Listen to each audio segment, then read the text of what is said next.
Start by preheating your oven to 180 degrees Celsius or 350 Fahrenheit. Now get a bowl and add in 15 grams of butter. Pop it in the microwave for about 30 seconds to melt.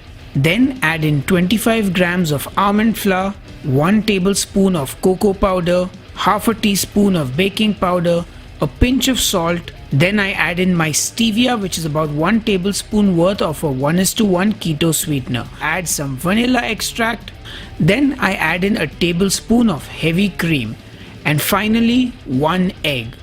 Then you gotta give everything a customary headbanger's kitchen good mix till it's all well combined and your cake batter is ready. Then get out your ramekin, put a little butter on your finger and then grease that ramekin real good. You want to get it nice and greasy. Then pour in that mug cake batter into it and then you can either pop it into your microwave for 90 seconds or bake it in your preheated oven for about 12 to 15 minutes till it's done. And once your cake is ready, just admire it for a few minutes while it cools down. You can even chuck it in the fridge for an hour. Anyway, once it's cooled down, it's time to get it out of the ramekin, and now you just want to cut it up into small pieces. Remember, this is going into the ice cream, so cut a piece as big as you like it. I'd say cut smaller pieces, it makes more sense. Anyway, once you're done cutting that cake, set it aside and it's time to make the ice cream. Now for the ice cream, I've got 150 ml of heavy whipping cream in a bowl. Into that I will add 2 tablespoons of confectioner's erythritol and then I whip that up. Now you can use any keto sweetener that you like. I believe allulose is great for ice creams. Then once it's whipped up, I'll add some vanilla extract. Then I will add about 10 ml of whiskey as well, and I'm using Jack Daniels. And then I will sift in 1 tablespoon of cocoa powder, the Dutch cocoa powder, the dark stuff, the good stuff. And then just whisk it again till everything is well incorporated and you've got soft peaks. Now into this whipped cream mixture I will add about 30 grams of Lily's stevia sweetened chocolate chips and then I'll add half of the chopped mug cake. You can probably eat the other half as a snack, or if you don't mind more cake than ice cream, put the whole cake in. Anyway, fold everything in together with a spatula and your mixture is ready. Now I'm going to get a freezer safe box and pour my ice cream mixture into that. Once it's all in the box, I will cover it with a lid and then I will pop it into my freezer to become ice cream. At least 4 hours, but overnight is obviously best. Now the ice cream has set and is ready and it's time to scoop out some of it. And if the ice cream seems a bit harder or icy, you can let it sit out for about 10 minutes at room temperature before scooping and serving yourself some. Anyway, that's our keto chocolate ice cream, done and ready. I mean, tell me this isn't the most epic looking keto chocolate ice cream. How can this not be the best? It's got mug cake bits in it, it's got chocolate chips, it's like 3 times the chocolate lover's dream. Anyway, time to show you that creamy goodness of the ice cream. And whoo yeah, that looks so good. Anyway, enough jibber jabber, time to taste. I'm going to start by preheating my oven to 180 degrees Celsius. The next thing I'm going to do is sift my dry ingredients using a sieve, and I'm using 100 grams of almond flour, 75 grams of confectioner's erythritol, 20 grams of cocoa powder unsweetened, and about a teaspoon of baking powder. And then I just sift it. Now the reason I'm sifting my dry ingredients is because I live in Mumbai city and I haven't used airtight jars to store my stuff. So you can see my almond flour and my erythritol is a bit lumpy and I want to make sure I don't get lumps of those in my cookies because that will not be fun to eat. So I'm just going to sift all of them just to ensure a nice cookie texture. But of course, if you have been smart and kept your ingredients in airtight jars and you don't have any lumps to begin with, well then you can skip this step, no problem. Anyway, this takes a lot of work and I got a bit tired of doing this on camera because it's an awkward position. So if you just have a look, that's pretty much how it's supposed to look, and I'm going to do this off camera. And well, this is pretty much how it looks after sifting all my dry ingredients. Now I want to take these cookies to the next level, so I'm going to get a saucepan on the stove and I'm going to add in 30 grams of butter. And what I'm going to do now is turn this regular butter into melted butter and then turn that melted butter into brown butter. And the reason I'm doing that is because brown butter has a lovely nutty flavor to it. But of course you can skip this step and just use melted butter, no problem. Anyway, I cook that butter till it gets nice and brown and then I take it off the heat. And now into this warm brown butter, I'm going to add 100 grams of all natural peanut butter. Just peanuts and nothing else. And I'm also going to throw in about a tablespoon of water and then I'm going to give it all a good mix and make a brown butter peanut butter, I guess that's what you want to call it. Anyway, that's part of the liquid ingredients I'm going to be using. Anyway, once that's done, I'm going to pour that into the dry ingredients of my cookie dough and I'm going to give that a bit of a mix before I crack one whole egg into that. And I'm also going to throw in my chocolate chips at this point, about 100 grams, and I'm going to give it all a good mix. Now this might take a little bit of elbow grease, but hey, that's okay. You want to give everything a good mix till it combines and becomes cookie dough. It's our cookie dough. It's a rich, dark, chocolatey and delicious cookie dough. And you can also taste the cookie dough raw, no problem, and check it for sweetness, in case you want to have it sweeter. It's completely up to you.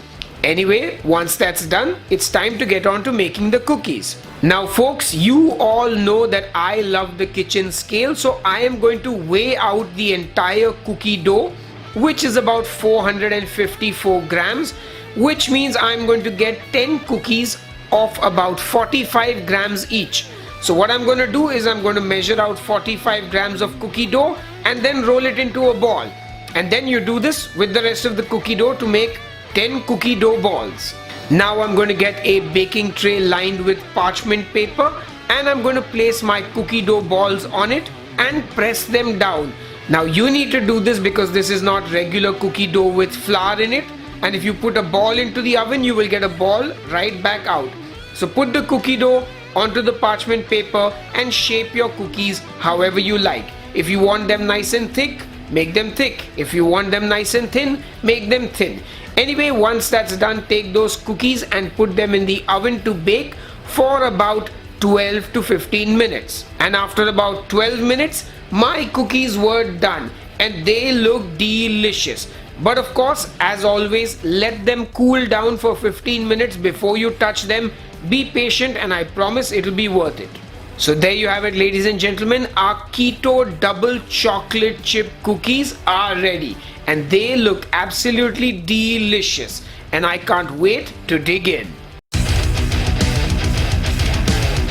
Let's start by making the topping for our hot chocolate, which is going to be whipped cream. So add some heavy cream into a bowl, a splash of vanilla extract, sweeten to taste with your favorite keto sweetener, and then use your electric whisk and whip that cream up. You'll want to whip it till you get nice soft peaks and then just pop it in the fridge to chill while we make the hot chocolate. I'm going to add 200 ml of heavy cream to a small saucepan and then I will sift in 2 tablespoons of cocoa powder. You want the unsweetened kind of cocoa powder, and then you need to mix everything together.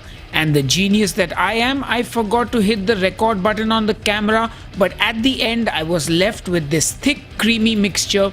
And don't worry if your cream is not this thick, that's okay. Now I will add about 250 ml of water to this and give it all a good mix. What this does is it increases the volume of the cream, it lowers the calories a bit, and in my case it makes it more fluid so I can actually drink the hot chocolate and not have to eat it with a spoon. Now I get my pan on the stove and start to warm up that hot chocolate.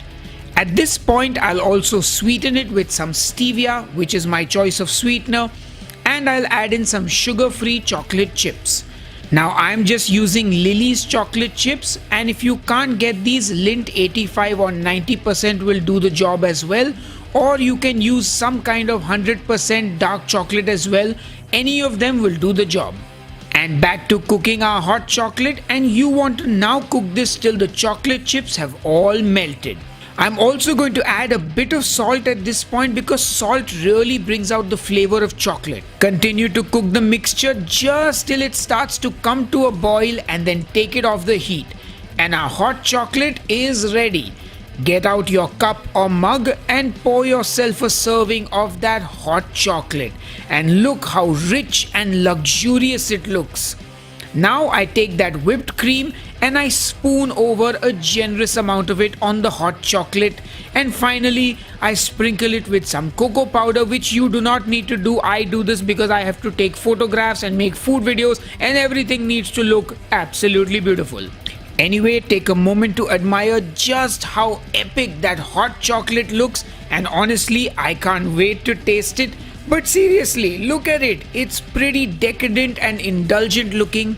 Anyway, enough jibber jabber, let's drink.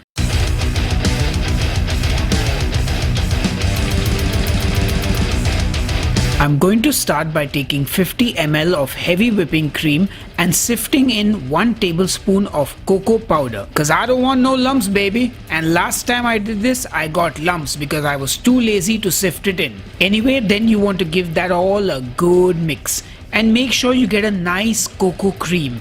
Now don't worry if your cream isn't as thick as mine. Cream consistency varies from country to country. I don't know why, but it's fine if yours doesn't look like mine, which looks like a delicious chocolate mousse already. I mean, just look at that. Put a little stevia in and it's good enough to eat if you ask me. Take 1 teaspoon of 5 grams of agar-agar and add 1 tablespoon of 15 ml of water to that and give it all a good mix. Agar-agar is basically the vegetarian version of gelatin, so you can use gelatin, but the quantity will vary and I don't know the amount right now. Anyway, once that's all mixed, set it aside. For this recipe, I'm just using some stevia sweetened dark chocolate chips from Lily's, but honestly you can use any keto approved chocolate you like. Or if you live in a country where you don't get like sugar-free chocolates, you can use Lindt 85 or 90%. Anyway, just weigh out about 45 grams of that chocolate and set it aside. For the sweetener, I'm using stevia, but again you can use any sweetener you like. If you have a 1:1 sugar replacement sweetener, you want 50 grams of it. Mine has some special measurements, but it's basically an equal replacement for 50 grams of sugar. If you are confused, just taste the mixture as you make it and sweeten to taste. Now I get my saucepan and I empty my cream out into that. Then I add in my stevia and a pinch of salt. Now, time to make the pudding. But before I do that, I'm going to take the carton of cream and I'm going to cut off the top part of it because we're going to be setting the pudding in this carton. But of course, you can just use a bowl or a dish, no problem. Anyway, I washed it out and now it's clean and ready to use. Time to get my cream on the stove on a low heat and give it a good mix to dissolve that stevia and salt. Then in goes my cocoa powder and cream mixture, which I will give a good mix to as well.